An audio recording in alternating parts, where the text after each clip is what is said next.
अभिनंदन राम कथा में राम नाम के प्रेमियों का।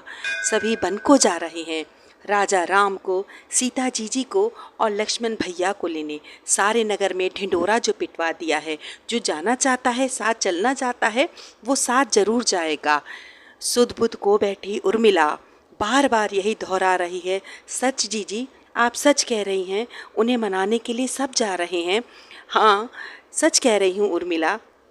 मांडवी भरी आंखों से उर्मिला को कह रही है, अपने भाई के प्रति ऐसा त्याग देख मेरे स्वामी ने गर्व से मेरा मस्तक ऊंचा जो कर दिया, इस पाप का भागीदार होने से हमें बचा लिया कि आज कितने दिनों बाद अयोध्या का मौन जो टूटा है। प्रत्येक प्राणी भरत की सच्ची निष्ठा को देख जय जयकार कर रहा है। प्रजा का प्रत्येक प्राणी साथ चलने को आतुर, अपनी ओर से जरा भी प्रयास में कोई चूक ना हो जाए। अपने राजा राम को वापस लाएंगे, अयोध्या नगरी फिर से चहकेगी। घर घर नारी एक ही बात कह रही हैं, जल्दी जाएं, हमारे राजा राम को वापस ले आएं। तब तक मैं पकवान और मिष्ठान बनाकर तैयार रखूंगी। आगे आगे गुरुजनों का रथ भरत चला, दोनों भैया चले अपने भैया को मनाने, अपने राम को मनाने, अयोध्या के प्राण वापस लाने। पीछे पीछे तीनों माताएं, पूरी नगरी व्याकुल अपने राजा के दरस पाने को। वियोगी चल रहे हैं एक साथ अपने राम को मनाने, अपने प्रभु जी को मनाने, उनको अपने जी की बात बताने।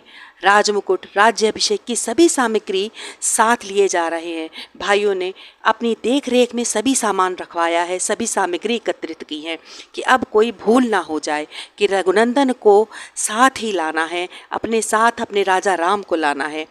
कि ये सूचना निषाद राज तक पहुंच जाती है, कि ये खबर आती है कि भरत सैन्य शक्ति के साथ वन की ओर बढ़े जा रहे हैं, कि राजा राम वहां अकेले हैं, भरत कैकई के पुत्र हैं।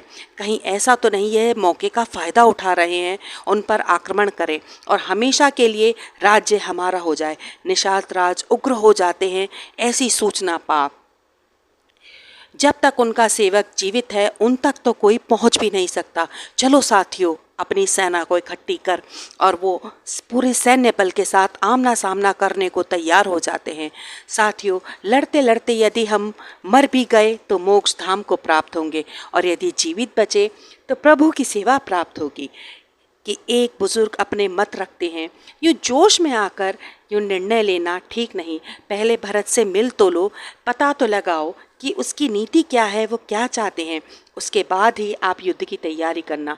कि निषाद राज अपनी सेना को चारों ओर झाड़ियों में आसपास छुपा देते हैं कि मेरा इशारा पाने के बाद ही आक्रमण करना। पहले हम भरत की नीति को तो जान लें कि वो क्या चाहते हैं, उनसे भेंट कर लें, एक बार बात कर लें। कि सामने सुमंत जी भरत भैया को बता रहे हैं, ये शगनापुर है, यहाँ के निषाद राज श्री राम के बहुत प्रिय सखा हैं। कि भरत लाल कह उठते हैं, तब तो मैं उनके दर्शन अवश्य ही करूँगा, वो मेरे भी भैया हैं। कि निषाद राज ऐसे वचन सुन हर्षित हो जाते हैं, भरत लाल को प्रणाम जो करते हैं। अपने भैया के सखा, अपने प्रिय मित्र, उनके प्रिय मित्र को देख भरत उनके पैरों में जा गिर पड़ते हैं। आप तो मेरे भैया समान हैं, आप उनके सखा हैं, मेरे भी भैया हैं। आप एक बार अपने हृदय से मुझे अवश्य लगा लें, मुझे ऐसा प्रतीत होगा जैसे भैया ने मुझे स्पर्श किया है। निषाद राज स्वयं बड़ी कुंठा प्रतीत कर रहे हैं कि मेरे भैया, मुझसे भूल हो गई, मेरे मन में ना जाने तुम्हें लेकर कैसे कैसे विचार जो आ रहे थे। कि शत्रुघ्न भी अपने बड़े भैया के सखा, अपने भैया समान निषाद राज के पैर छूते हैं। निषाद राज बताते हैं कि भैया राम ठीक कहते थे कि मेरा भरत मुझसे बहुत ही प्रेम करता है।